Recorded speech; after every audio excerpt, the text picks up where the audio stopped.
I smoke my stompies wherever I want. The Stoogies. Let's do it. What's Joe rated? Let me tell you, if my wife likes it. I'm ballsy. My father-in-law smokes these. What do you think she's gonna say? Nothing. My father doesn't make mistakes. Let me tell you this, Mr. Interviewer. I want to do another film. Oh, please can we put Last Action Hero on, please? Alright, I fine. fucking need it on. I want to buy it on Blu-ray as well. Do it! Come on, do it! Do it! Do it! Come on, kill me, do it. Kill me! Kill me! I'd love to see like sort of like Arnie, like I said before, like Arnold, like advertisings, like for like Premier Inn, like instead of Lenny Henry. There's a meerkat though. No, like for like instead of Lenny Henry, it's like you know like Premier Inn are now £39 a room, and it just comes in out of nowhere and goes like, get down to the Premier Inn. Smashes the door open. Get to Premier Inn now! Hello and welcome to the Movie Busters podcast. We're keeping that all in, aren't we? Get down!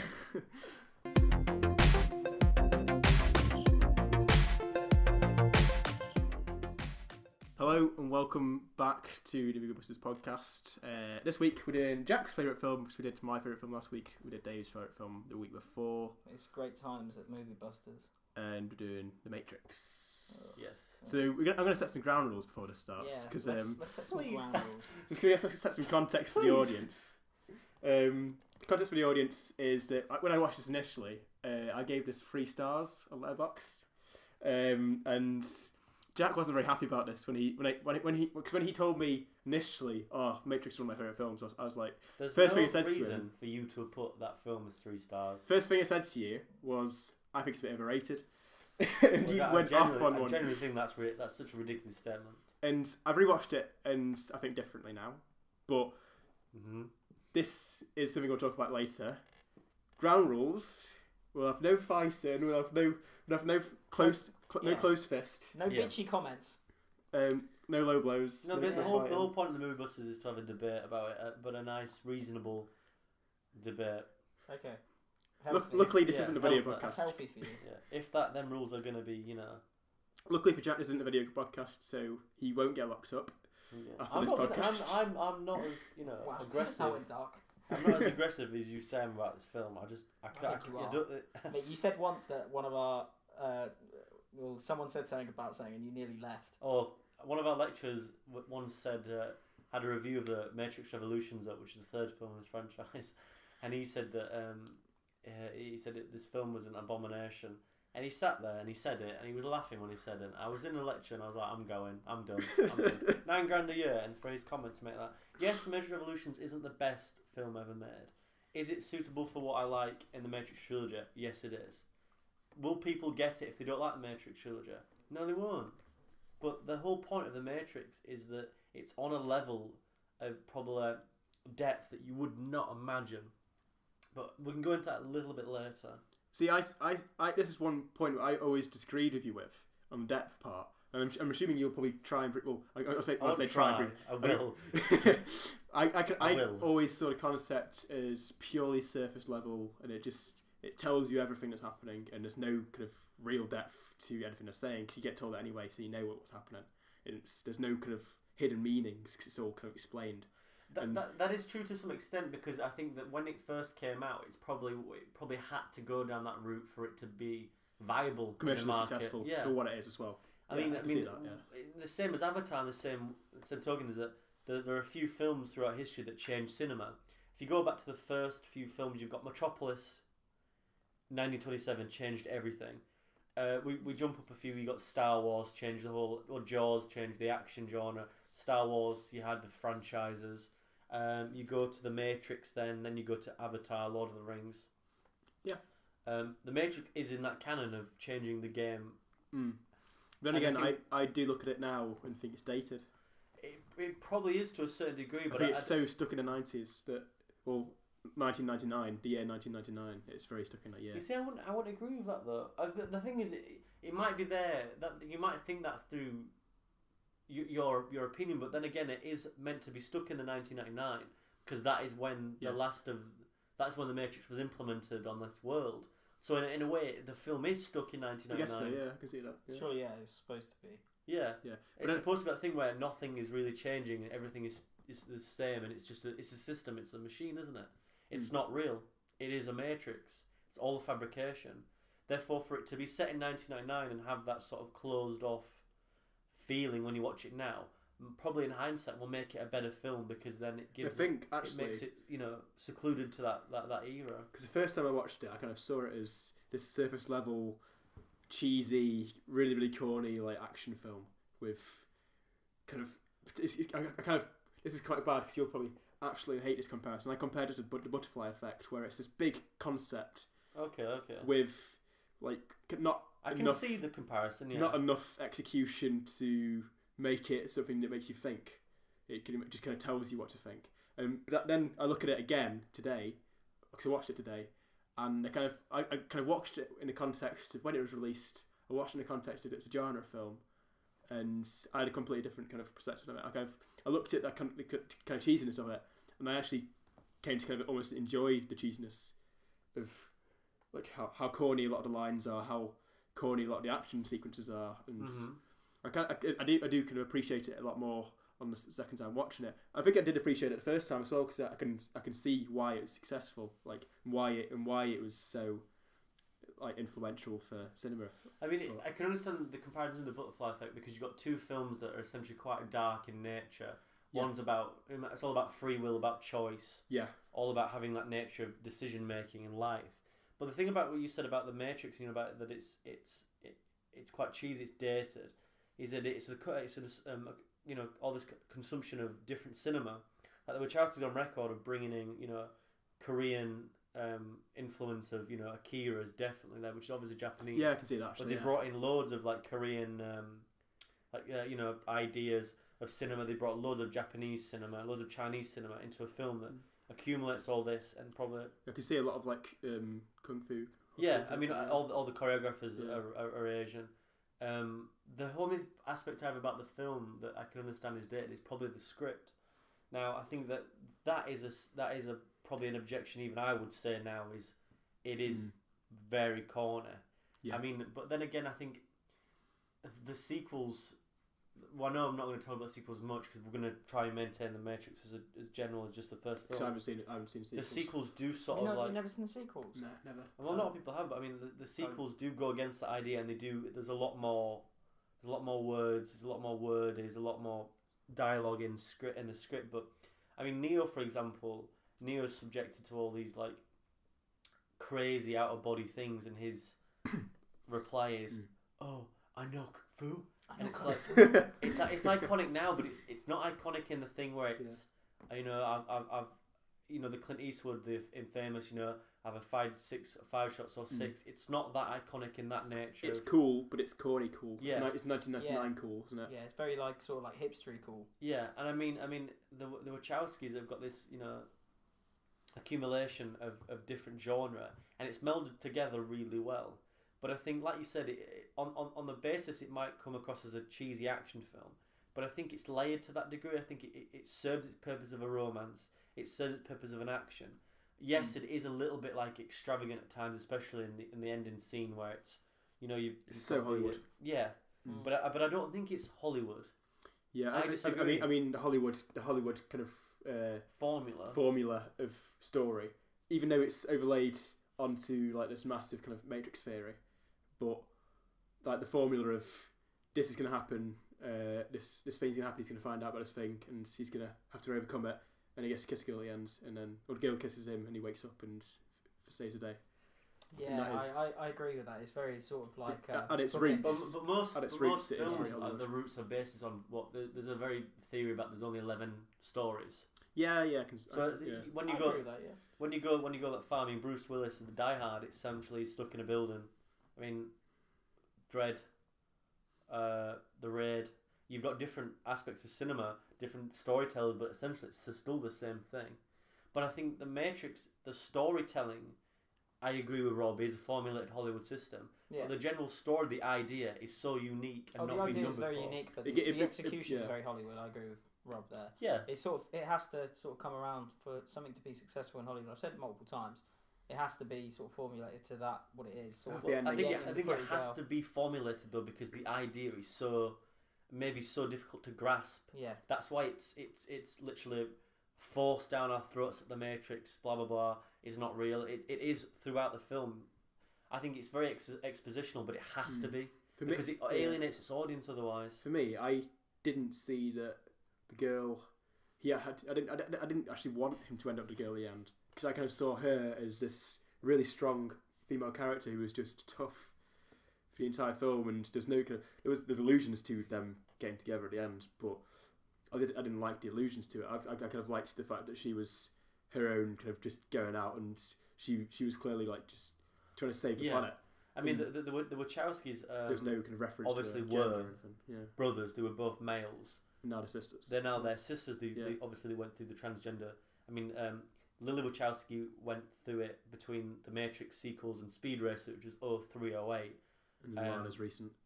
No, that's sorry. Lana did it. Lily is yeah. actually Andy Wachowski. She went through the transition from Cloud Atlas. Yeah. Jupiter Ascending to now. Yeah. But they're very heavily rooted in the LGBTQ community. I mean, the film is quite diverse. Yeah. It's very well written with strong female characters for an action film as well. I mean, if you look at from 2010 to 1990, can you name a strong action female except for Sarah Connor in Terminator 2? No, not really. Trinity's there. I think Trinity's just behind her. I think Trinity gets worse in the sequels though. Her character does anyway. But I think It there's a seems lot like more she sort of characters becomes- to put through there though. I agree. I think the Trinity character at the start, like when you meet her, it's what The opening she's- sequence Yeah, when she's getting chased by the agents. and Which is, you just think like, wow, like I mean a bit backstory. When the Wachowskis pitched the Matrix idea to Warner Brothers, they said we'll give you 50. We'll give you. I think it was at 1.5 million. Go make it. That's what they filmed with 1.5 million in the opening. When she falls through, she's got the guns there, and then she gets hit. The obviously the truck goes through and hits, and she's not there. If you look at that intro and then you watch the rest of the film, the cameras are different. The actual footage looks different. It's a lot more grainier. That's what they made to show the Warner Brothers. They went back, showed them the 15 minutes. They said make it. So that's the reason why the opening's strong. how much more money did they get? I think it's 150 million. Oh wow. Yeah, I mean, the Wachowskis only made a lesbian crime thriller before called Bound. Yeah, Bound. Yeah. Which I mean, it's difficult because I'm trying to be very critical of the Wachowskis, but in the same token, the Wachowskis are my favorite directors. Their career that they've made. I mean, Jupiter Ascending, for example, isn't my favorite, nor is it the best film ever made. Is it a fun film? Yes. Speed Racer is the same. They're not great films, but Cloud Atlas and The Matrix are two game changers in that. So, Cloud Atlas and The Matrix are the only ones I've seen of those. So I mean, for the I've canon, seen Speed Racer and Cloud Atlas and Matrix. the Wachowskis are definitely heavily certified in the canon. I think that's undeniable with this film. I mean, if you want to critique whatever came after, that's totally agreeable. But I think it's very difficult to argue against them being in that canon. I think I agree they're in the canon, and I agree that this film is a game changer because it is. It's shaped what has gone on. So far. It's very Philosophical. That's the word I'm looking for. But it's rooted in that as well. Is very. It's a. I mean, look at Zion. Forgive me if I'm wrong. It's got a sort of like Jesus concept to it. Well, Neo the character has got the same sort of genre conventions as Superman has. Yeah. As in these two characters who are human at heart, but they're not human. Both can do extraordinary things, and are so alienated. But what Neo doesn't struggle with is that Neo is human. He can bleed, whereas the Man of Steel, Superman's undefeatable in the same aspect. He can never kill Superman. But yeah, that's the thing. And the thing about Superman. You can't fall in love with a character that can never die. Not only that, but it's so hard to identify with that person. Yeah, I agree. Because on a molecule level, if you look at him and me, or me and you, we're so similar because we're the same person, but we're not that person. We're not him. So it's a good thing to look at. But I mean, Neo becomes full circle if you watch Revolutions. He does. It doesn't go the Hollywood route as you would probably have thought. Nobody lives happily ever after. I mean, there's a saying in the quotable of The Matrix Revolutions, which is one of my favourite quotes, is everything that has a beginning has an end. Certain things in life are inevitable, and it's just longevity. So it's very difficult to spoil this because Rob hasn't seen it, but I don't mind. it's alluded to in the second film, Matrix Reloaded, that Trinity will die. She will be killed. And at the end, he does save her. And you think, oh, that's just a Hollywood formula. Oh, he saved her. But in Revolutions, she does die. And it's that, and you think, oh, well, that's just, you just you make creating more emotional depth. But if you look at the actual subject and you look at the depth that it actually has with the plot, is that it's all that conversation about he's just making her live longer, but time has a reassurance where it likes to come full circle. Trinity dies. She might not do it tomorrow or today, but she will die. And that's the thing with Neo, and that's the thing with Morpheus. It's that time is not relative at all. Time is predetermined in the Matrix. It's inevitable that Neo will eventually die. It's inevitable that Morpheus will. Inevitable Trinity will. But just making that go a little bit longer doesn't serve any purpose. It's quite naive of Neo. So there's a lot of depth there about fate. I mean, hopefully I sort of came across there explaining that easy. Did you guys get that? I understand that, yeah. Because it's difficult to explain it, because you look at the depth and you look at the mythology. It's rooted in the law of science, and it's rooted in the law of religion. I mean, Zion is a biblical term. I mean, for example, do you know where Zion is located in the Matrix? Sorry, in the real world. Sorry, it's in Saudi Arabia, home of one of the biggest religions in the world, which is a Muslim, and it's Mecca. So it's rooted. So you wouldn't believe it, but it's rooted very.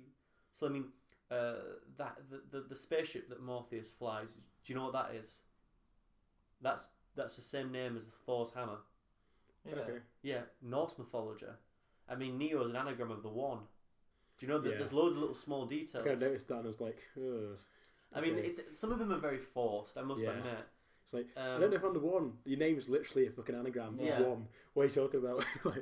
I mean, it is an interesting sort of thing to look at, but I think that sometimes that is a bit too much to take, because like you said about, well, we're talking about Superman, and you have the alienation of not being able to identify with him. You're an atheist. I mean, I don't believe in God in any way. And as I see them films, it doesn't really add anything to me. It just adds that sort of depth. It doesn't ostracize me from watching it, but then again, I can understand why people would be like, this is too much. And I think that's what the sequels suffered from, is that people weren't in the same sort of mind frame as what the Wachowskis were going for. And maybe one day they'll look back on them and think they were good, they were decent, but they do take that whole mythology and sort of run with it a bit too much. But then again, that everything you've been set up in this Matrix film, the Matrix Reloaded completely rectifies everything. Yeah. And in another way, sort of deconstructs everything as well. Yeah. So everything you believe in the first film to be real is sort of alluded to in the sequel to may have not been its true purpose. For example, you find out how many times Zion has been destroyed, what the war is for, who's made, Neo, and it's a lot more depth. But I think the Matrix, I think for 1999, is very difficult. In 1999, it's ahead of its time. Well, I mean, definitely. The same films that came out in 1999. I mean, there's nothing really comparable with it. I mean, to this day, there's nothing really comparable. For with me, it. the biggest comparison for me, and what I realised when I was watching it today, is what it reminds me of is video games. Well, the Wachowskis are big fans of the video games. They remind me a lot of like the fighting games like Tekken, Street Fighter, those kind of things, and not just because they like learn kung fu and do like fight sequences and stuff like that, but it's the over the topness of the plot and the characters and the cheese there. But then again, it's just how like it doesn't want you to think, oh, this is really realistic. It just wants you to think this is fun. This is, and also the Matrix itself is a program, a simulation. Well, did you guys ever play the Matrix game? Which one? Matrix Path of Neo. Yeah. Did you know like the Wachowskis? I read at the end. Yeah. Yeah, but they didn't want it to be. They basically made like the whole film series into like a video game, and at the end they said that they didn't want it to be the same as the film. So you have to. I know it's like nothing to do with. No, I understand. You have to basically unrealistically they make a big mecha like this massive Agent Smith. Yeah, and they fight, and Neo fights him. Yeah, I think it's really interesting that they stepped in to do that as well. I mean, they wrote the game as well. Yeah, I mean, they they didn't wrote want it Enter to the be- Matrix. They wrote that's actually in between Reload and Revolutions. They made that while they made the films back to back. So what's Into the Matrix then? Is that? Enter the Matrix follows Naomi, which is a character in the sequel. I've seen Okay. that one. Ghost. Okay. I played that one as well. I mean, interesting enough, you talk about, like, you say that it's cheesy and a lot of aspects of it don't feel natural in the film, Yeah. the fighting. But you could argue that is That is part actually of simulation. that's part of the simulation. Yeah. And this is where it gets really weird and really amazing, because you could, as much as it's probably not implied and probably as much as it's like, well, maybe that's just a coincidence, you could argue quite a lot of its merits of that. You could argue that the cheesiness of it or the unnatural part of it is part of the simulation of the Matrix. Like with the when Morpheus, because initially the first time I watched it, like this is when we had a Bollywood screening. Yeah. In first year, this was the first time I ever watched it. I watched it literally like 2 weeks after we had the Bollywood screening, and in the Bollywood screening there was loads of like dramatic lightning effects Yeah. in the background. Yeah, I love Bollywood films. And it was hilarious. But then I watched The Matrix and I was like, hang on, The Matrix has got these dramatic lightning effects when Morpheus speaks. But then again, when you talk about it from that context, I can see it. I can see that maybe it's because they're in The Matrix and it's a simulation. Yeah. It's not real anyway, so why does it matter? Also, those humans like Trinity, Morpheus, and Neo, their perception of reality has changed so dramatically because they now know that what they believed to be real wasn't real at all. So what do they actually know how to be human? Because they've been in a tube for most of their lives. So if you look at that aspect as well, it's really interesting to look at how they deliver their dialogue as such as like it feels rather unnatural and rather, in a way, quite bizarre. How Morpheus, for example, how his tone is spoken throughout. He sounds like almost like he's every time he speaks he's trying being to mysterious for like a sake of prophet. it, Yeah, he's doing a biblical quote. Yeah.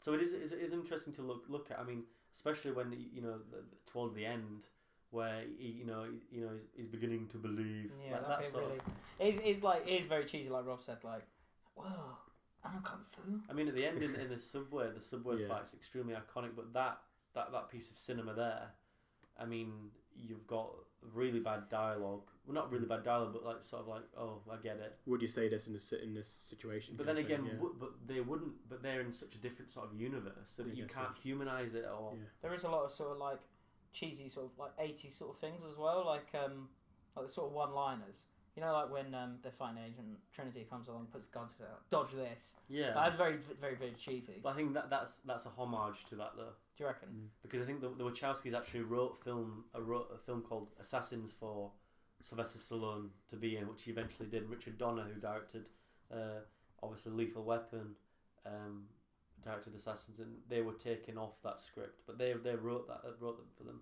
So I think there's definitely a bit of homage. I mean, you can't look at The Matrix and not realise that it's homaged a lot of not even Asian cinema, but a lot of Americanized thing.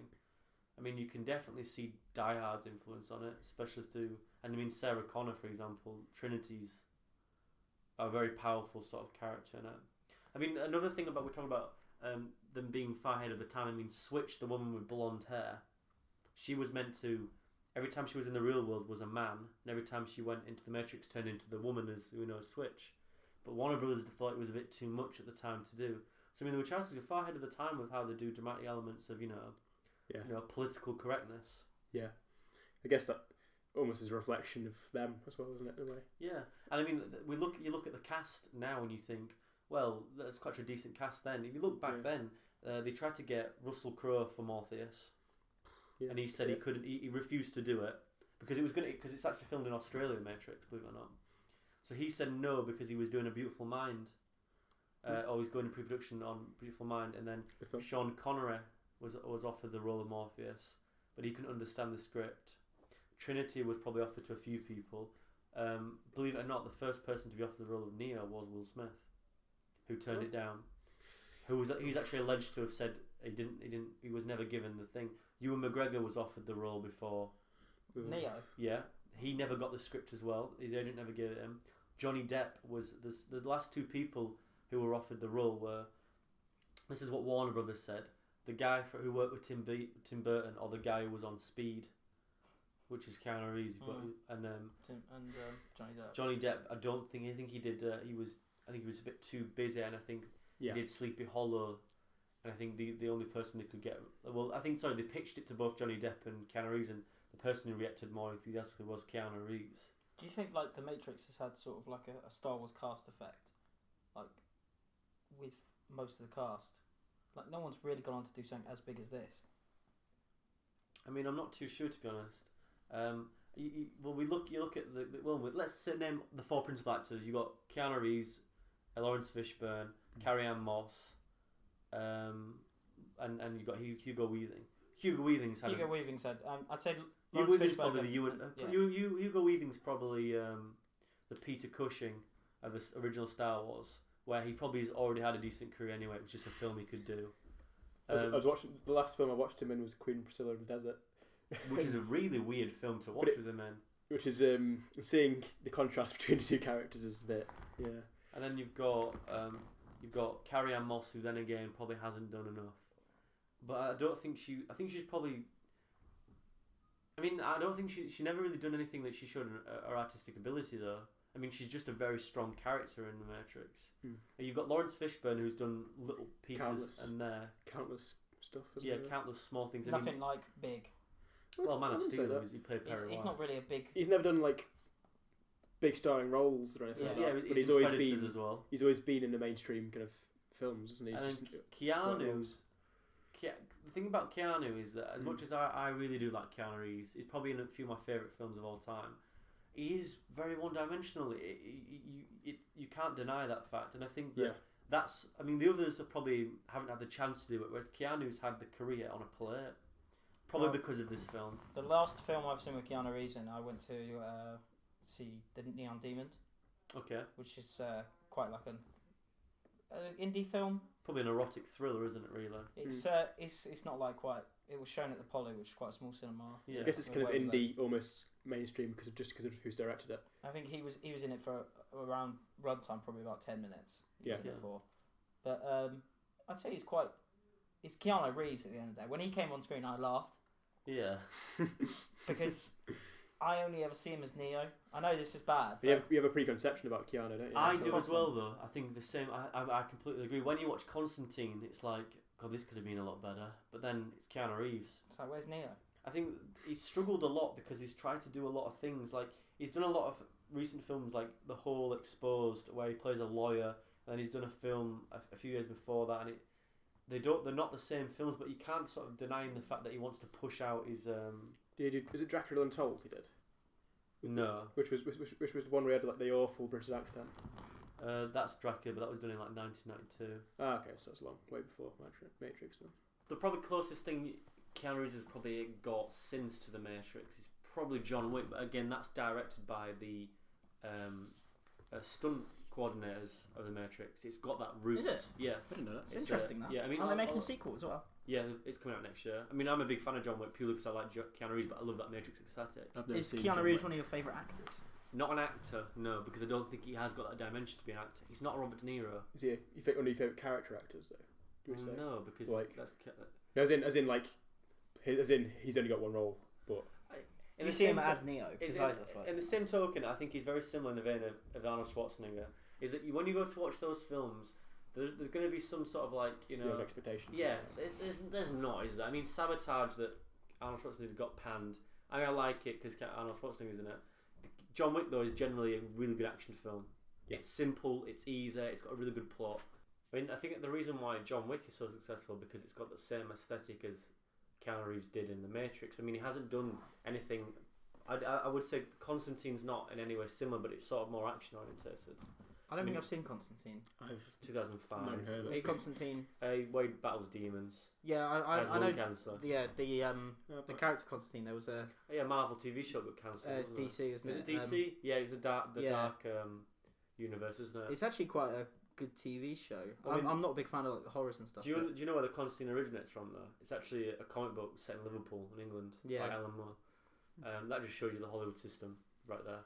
But I mean, John Wick in Constantine was Keanu Reeves like? Did he put on a Liverpoolian accent? No, it's not set in Liverpool. Or it's set in New York. So it's a different. Shia LaBeouf's in it, yeah. I might give it a watch actually. Yeah, it's not. I think it's on Netflix. But I mean, what I mean by that aesthetic is that I mean it's directed by the stunt doubles of the agents in the first and second film. It's also got the same choreographers and probably the same DPs and stuff. So there's still that family there. That I'm really interested to see where that franchise goes, because it could still very not much seen it. it could Yeah. you bought it on Blu-ray. It could very much be a Matrix property where you've got this hot film going on and they maybe not tend to it. Maybe they should have done, but I mean, going back to the, you know, you talk about Keanu Reeves and his career. I mean, he must have been in his late 30s when he made The Matrix. He's 50 something now. Is he? Yeah. He doesn't Doesn't age look at all. like He that doesn't in- age No, at he's He all. doesn't look like that in Neon Demon. He looks like he's still in his like. I'd Yeah. say he looks a little older. It isn't really. He's a grey in a spoiler. bit. In No, Neon Demon. don't fucking ruin anything. It's not a spoiler. In Neon Demon, he sort of runs a hotel, so you can sort of see. I think he's got a couple of grey hairs, but I wouldn't have said he was 50. He directed the Man of Tai Chi a few years ago, and he used this camera where it's an orb. So when it's a fight sequence, the camera rotates, and then like an orb. Like, do you know when you get I know it? what you mean. Yeah. So that he's if he can develop some ideas, he may be the next generation of, you know, going out there and doing something with a different camera. I mean, he did a documentary called Side by Side where he looks at film screens, you know, the actual film celluloid and digital filmmaking, and interviews Wachowski, Scorsese, Fincher. For a filmmaker's film, it's ideal. And Keanu Does- Reeves, who did that. Keanu Reeves is Could you see him doing like a sort of Ben Affleck? I see a lot of similarities between him and Ben Affleck. And I do as well, and Yeah. the same way that they haven't really pushed that boat out a lot. Maybe they can't. I think Ben Affleck's had a good career. I think he could go better as a director. The thing is, though. Ben Affleck can make those slow mystery sort of thrillers like Gone Baby Gone and The Town. yeah. Keanu Reeves can't really do that because I don't think he's been cast enough in those films. And I if think he, he's learnt from a lot around him though. Like you said in that thing, he's probably talked to like the Wachowskis, he's talked to Fincher, he's talked to all these directors. I think he could learn something. I reckon he could be a director someday. well, I mean, I think think if he was ever going to do something, I think he needs to go action because that's his motif. I think if say if John Wick went successful and then plans for a third one were in, you know, hit or miss, I think that he would be a great candidate to make that film. They both strike me as two people who are seen as controversial sometimes as actors because they've followed different projects. Some have been absolutely shocking, some have been really good, but then they definitely know the film craft. Mhm. So like you look at Ben Affleck, he's done But then things again, like, he's done films like Daredevil, Pearl Harbor, Yeah. and then you look at other films he's done, and he's done like Gone Girl. But I mean, does that automatically assume that just because you've worked under people means you're a great director? I mean, have you seen Ryan Gosling's directorial debut, Lost River? No. It tries to be weird. It tries to be wacky. It's so incoherent. It's not like. But then again, maybe I look at it as he's seen so many things go wrong and so many things go right because he's worked on so many different You projects. learn. Yeah, but that's only that's hindsight though. But when you're on a set and you see a master at work, I mean, look at Family Plot, Alfred Hitchcock's last film. No one would have thought that film would have been badly received as it was because you're working with Hitchcock. Whoever thought that the Wachowskis would make Speed Racer? Whoever thought that Ben Affleck would be in Daredevil and then go on to direct Argo? I mean, let's if you want to talk about it like that, but let's look at Fincher. Fincher made Curious Case of Benjamin Button. But then again, he made 7 before that. That's it. But he's it. I mean, in the same token, if you'd have said look at Alien 3, then look at 7, that's where we'd be like, well, that's 1 in a million because them two directors don't feel like the same person. Now, this is kind of going on to back what you said about the Wachowskis. Wachowskis. Yeah, well, whatever. The Wachowskis. They're actually from the Chicago. Canadians, the Canadian Well, brothers. They're actually from Chicago. Yeah, you've And already said that. Sunshine, my girlfriend's uncle, actually played basketball with them in a suburb of the north side of Chicago. That's cool, man. Yeah. Rob, continue. Anyway, I think we should talk about them as filmmakers because you say they're your favourite filmmakers of all time. Directors. Yeah. Well, they're directors. one of very few.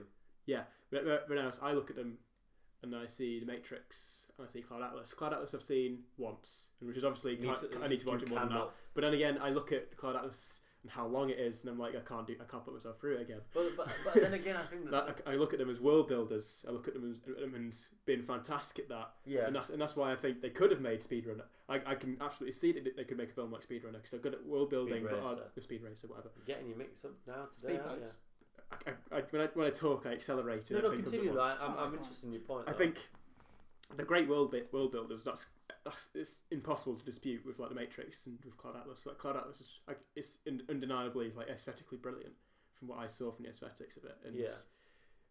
I've been told it's brilliant if you watch it more than once and stuff. But I don't know if I can commit the time to that. And I mean, I've seen it 3 times, but that's through necessity, not through choice. yeah, If you watched Cloud Atlas now, and you went and then 30 seconds past 3 a.m, you would not be able to in any way dictate any of your opinions on this podcast because it's just too much. And a lot of people told them it was too much. I mean, it's that it cost 180 million to make. It is the highest budgeted indie film ever made, and it didn't make any money. see, yeah, I would look at that if I went. Also, I'm going to break this to you as well. You do know there's a director's cut currently getting released on Netflix. That is frightening. Anyway, How long's the director cut gonna add? Could be an hour. There's so many subplots there. I have been meaning to rewatch it, so when it comes on Netflix, I might. Cut and blur. either way, I'm Have going you? to finish my point. No one 'cause I cares. didn't really finish my point. Go on, No, Rob. sorry, Rob. Yeah, Um, continue. I kind of look at them and I think, well, is this a pair of directors who absolutely get so invested in their work that they don't necessarily get invested in the worlds that they build? Do they necessarily have Cut the corners filter? and cut corners and Yeah, stuff. stuff like that. Do they have that that kind of thing in their brain where they're like, is this too much, or do we need to actually think about this from the audience perspective, I mean, or do they think about it from, oh, I'm making a film and I'm enjoying it, because which is fine. it's such an interesting aspect to look at because you look at modern cinema now, and you look at, let's say for example, you want to talk about world builders. The biggest probably world builder out there today is probably Michael Bay Or Del Toro. or Del Toro, good or bad. Mm. People now want to see extravagant things on screen. It fits Hollywood. I mean, Yeah. for example, we went a few months ago. Captain America: Civil War came out. Yeah. And the same day, a little film called Demolition came out, which stars Jake Gyllenhaal. You saw those both on the same day, didn't you? We both saw. Well, I saw them both on the same day. Yeah. They're completely two different films, and if I was going to pay for one of them again, as much as I love Demolition, I get 5 stars when I first saw it. I loved it. I fell in love with that film. You'd pay for Civil War because it's such a monumental thing to see. It's a cinema experience. It's a isn't cinema it? experience. The Wachowskis have got cinema experiences, but the stories they tell and the script, it is a world builder. For example, Cloud Atlas. There's no way that anyone would have been guaranteed that Cloud Atlas would have made money at the cinema because it's just not a film you'd go watch. I mean, straight away, even though it's this huge extravagant event, it ostracizes a certain audience. Yeah. I mean, like you said, you're already put off by the running time. Yeah. But you've only ever seen it once. No, I was forced to watch it. Like, it was. Kelly made you watch it as Yeah, well, didn't yeah. she? Kelly gave it 5 stars. I do my research, mate. Yeah. Trust me. Anyone loves it, box yeah. Wachowskis on Letterboxd. She loves fucking it. She loves right the- there. She loves the books, so I mean, Tom Tykwer actually directs another additional segment of that. It's 3 directors of Cloud Atlas. Tom Tykwer is German, who did Run Lola Run, things like Big fan of Run Lola Run. yeah, it's a good film. Mostly because of the editing. yeah. I mean, then he did a Hologram for the King with Tom Hanks, which is also a very for me, I loved it, but then again, it's a very diverse film. But I mean, like you talk about world builders. Yeah. You talk about cutting corners and you making films for themselves. Yeah. It would have been very interesting to see the Wachowskis not formulate indie projects and let's see them make something that probably could make money. I mean, they were offered Batman Begins. Yeah. And I'm glad it didn't. I mean, Because we got Christopher Nolan's trilogy, didn't we? I mean, yeah, but I would from the people that made, you could just see it from the people who brought you The Matrix to see a Batman film with stunning Yeah. CGI. It would have been insane. Yes, the plot wouldn't have been. It probably would have been pretty good, but the dialogue would have been a bit iffy, maybe here and there. But then again, that's no difference than what Nolan has done. But then I think if the Wachowskis had made it, it would have been a Batman film. Yeah. It would have been true to the comic style, but Nolan made it, and he made it true to. Well, What Nolan would be in brought real Batman world. into the world, whereas Yeah. he didn't. Wachowski would have brought the world In to worlds, Batman. Yeah. I would have liked to have seen if they were going to do anything like the Killing Joke, if that was going to be made into a real life thing. If they were going to make a Batman film, Well, I would have. I always thought that Wachowski would have made a really good Superman film, but Okay. they're deep rooted in comic history. I don't think they ever will do that because I think they're very big fans of the deep rooted lore of that comic anyway. I don't think they would tread their toes on something that's already been done before. Do you think they'd ever make a video game film? Because that's where the trend's going now, isn't it? The only video game film I could ever think would they could probably make a really good Max Payne, but look how that went down. Maybe they'd make a filmic version of the Matrix game. I don't know. Or maybe they could do a really good Last of Us. Yeah. But then again, that's a whole other podcast about how video games are becoming so cinematic this that is they're supposed to so- be films. This is so controversial, and I know one of you are going to say something to me, right? If I had to pick a director to make one prequel film of the Star Wars, I would have picked the Wachowskis to make Revenge of the Sith. Okay, fair. I don't disagree with that because It could have been- the prequels are so like I don't give a shit about them anymore. Anyway, like anyone does a different job to what happened. Yeah. I'd want to see it. I mean, look if you imagine The Matrix and you imagine the team that brought you that, can you imagine if they made The Phantom Menace? I agree with the Phantom Menace, but the Revenge of the Sith was the best film out of the prequels. Well, I'll tell you what, I think... You can't take the one that was the best out of them and say we need to redo to this be, one. To be fair, I'll agree with you as there because I think that it was George Lucas's baby, and if at that time nobody thought that there was ever going to be another Star Wars, maybe Lucas directing Revenge of the Sith would have been it for him to see out his baby, maybe see out his life. But for the Wachowskis to make the Phantom Menace, that would have been, I think, I don't think we would have talked about the Phantom Menace like we would do today. It would have been the quirky, good or bad, we would not have talked about it. Yeah, it would have been the quirky kind of cheesiness of the first one. It'd be more innocent than like Revenge of the Sith. I think it'd be a lot more darker. I think like if it was the same as the Matrix and in a similar vein in the Matrix and they kept in the pod racing and stuff like that, I don't see how it'd work.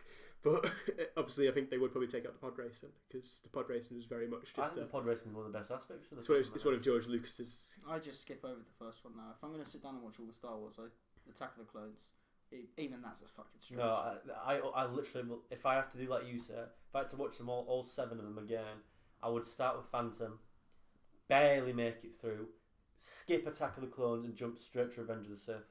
But you can't do that. You need to watch them because you need to see. I just hate how much. Like, do you think the politics of it, like Star Wars? Do you reckon the Wachowskis would have kept that in? No, the Wachowskis would have think they focused on the would've. world. But then again, you look at See the thing. This is what I know. This is going off topic on the. We Star need Wars. to get back to the Matrix. I know, but let me just finish on this. Right, the people consider the prequels to be subpar because of the political sort of hierarchy of the film that takes on. But then again, A New Hope, Empire, they were all based on a political thing of the rebellion. It's not new to the franchise. It's just heavily weighed upon because that's what forced. Then again, it's the same about you look at the era around it. They're invading Iraq at the same time. The Gulf War's just ended, so you've got that political awareness, and I think that people don't people misconstrue that sort of aspect of the film because they weren't done very well, the political aspect of it. But I don't think you can say that shouldn't have been involved in it because I think it is a really interesting part of that. I think that I think the political part of Star Wars is the least of its problems. I think the biggest problems is the CGI. Oh my god, don't! We need to stop talking about how the acting was affected by that, and I think that's you can't self-explanatory. act to a fucking green ball. You just can't do it. You've got to be so good. I think the best explanation for this, instead of us getting into it, is you watch the making of the prequels, Phantom Menace, yeah. Making the Phantom Menace documentary. Well, George Lucas goes, "What do you think? What do you think, everyone?" And Rick McCallum, who's the producer, says, "Excellent, George. Excellent, George." It's just bunch of yes men. Yeah, yes men. And it is he interesting. was damned by his own existence. It's interesting, that documentary, because it was released with Phantom Menace, but then you watch it, and then you see why it's gone wrong, and it's so interesting. It's so interesting. I gave that documentary 4 stars, and I think it's unintentional for the fact that it's a 4 stars, even because it's such a well-made documentary that it shows you the realness of it all. The documentary's better made than the film. Yeah. Which is seriously. That's a very sad thing to even realise, though, as well, isn't it? I actually rated that 4 stars, and I gave A New Hope 3.5 stars. So It's like I've If actually you've given you up 3.5 stars, what did you give Force Awakens? 4 stars. Why? Oh, it's the same film. Yeah, but look, Anyway, to get back to the Matrix. get back to the Matrix. Just before we do, Rogue One. I am looking forward to Rogue One. I'm not. I think it looks It's amazing. it's regurgitated shit. I'm looking forward to it. Anyway, back to the Matrix. Well, I mean, I'll go back to Matrix, the Wachowskis. I mean, going back to the Wachowskis. We talk about the Matrix. To go to the heights of that film took them. It was always going to be a difficult task to even keep it on par with what that film even took them to. So, I mean, the Matrix will be the highlight of their career. Definitely. But maybe in retrospect, it may have been a blessing in disguise. Well, I mean, a blessing in disguise, yes. But I think it has. I don't want to say it because I really do like the film. I really do like them too as filmmakers. But you look at their career, and I think that it has sort of pulled them down to think that they can only make films like that. I mean, like we just spoke about a minute, like we talked about them making a Star Wars film. You can't see it because you're so rooted in that mythology of the Matrix, and you think, well, no, it doesn't work. It doesn't work. Like you were talking about the political aspect of the Star Wars. You'd think they keep it in, as I don't think they would do. It makes you think that perhaps it would have been a different formula entirely. Maybe they would have gone down a completely different route. Yeah.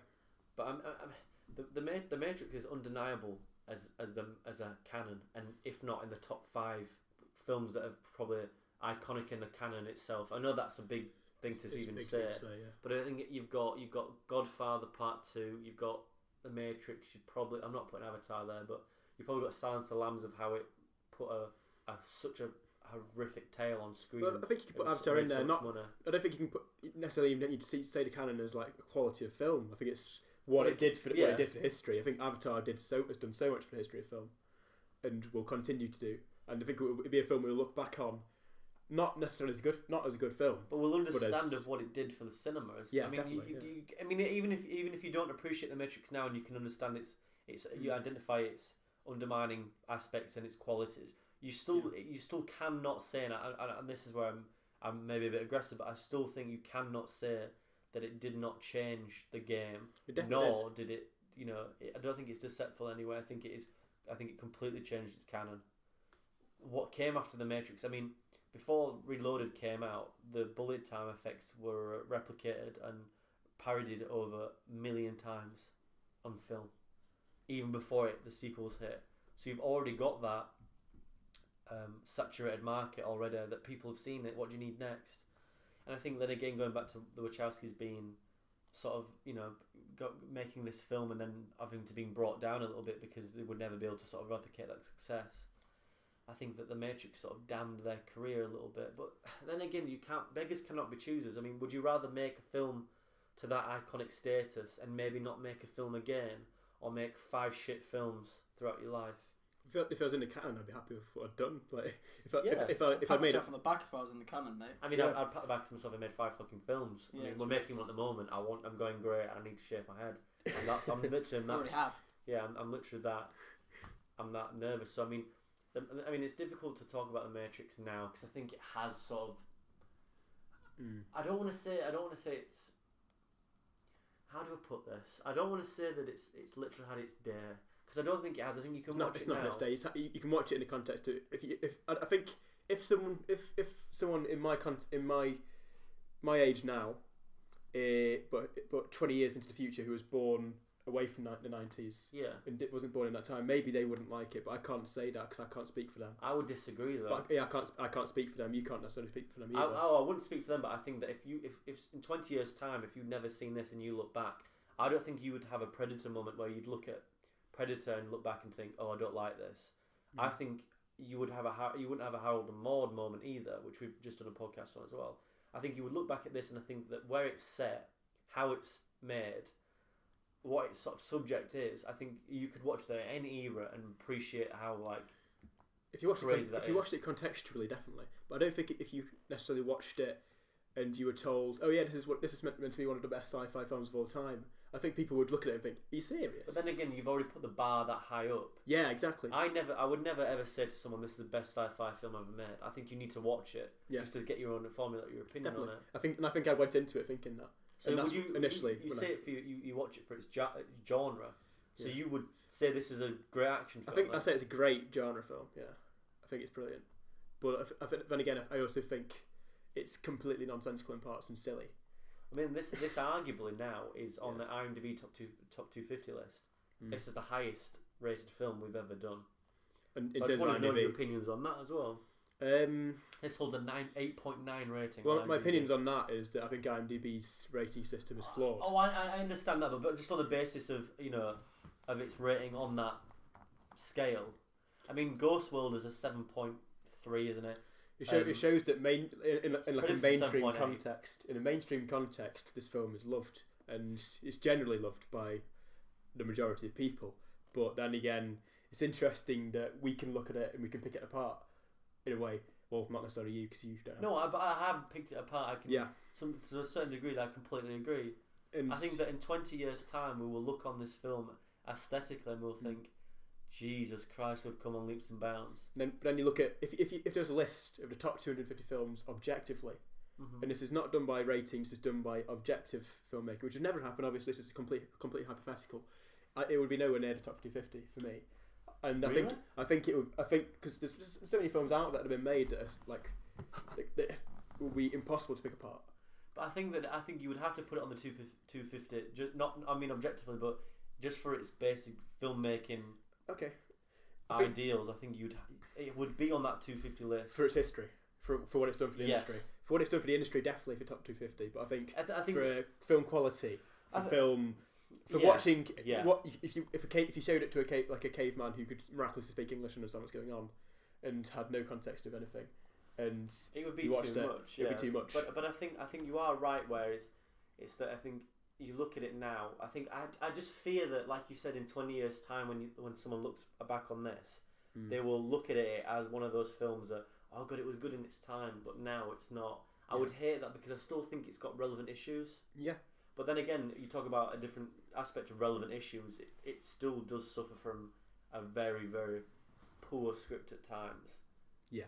But There's some definite issues as well. There's like when he's firing a machine gun into the building from the helicopter, and Morpheus is somehow doesn't get hit by a bullet, even though he's going like full on like spraying everywhere. Well, to be fair, he actually goes like that. I think he actually goes like that, and he ducks it. Does he? Okay, I didn't. But I mean, catch on to if that. you want to know another thing, when Trinity shoots him and she says dodge this, her gun is positioned sideways at her head, so it's not direct at his temple; it's side just above the top of his ear. When he gets shot, when he falls down, he gets shot where it's like that. There's loads of them. When Trinity falls through the window at the beginning, how she lands isn't physically possible. Yeah. So I mean, his hands change all the time when he's talking to the guy. The window cleaning scene. Well, again, like he talks very similar to Agent Smith, so I don't know if there's a parallel there or anything.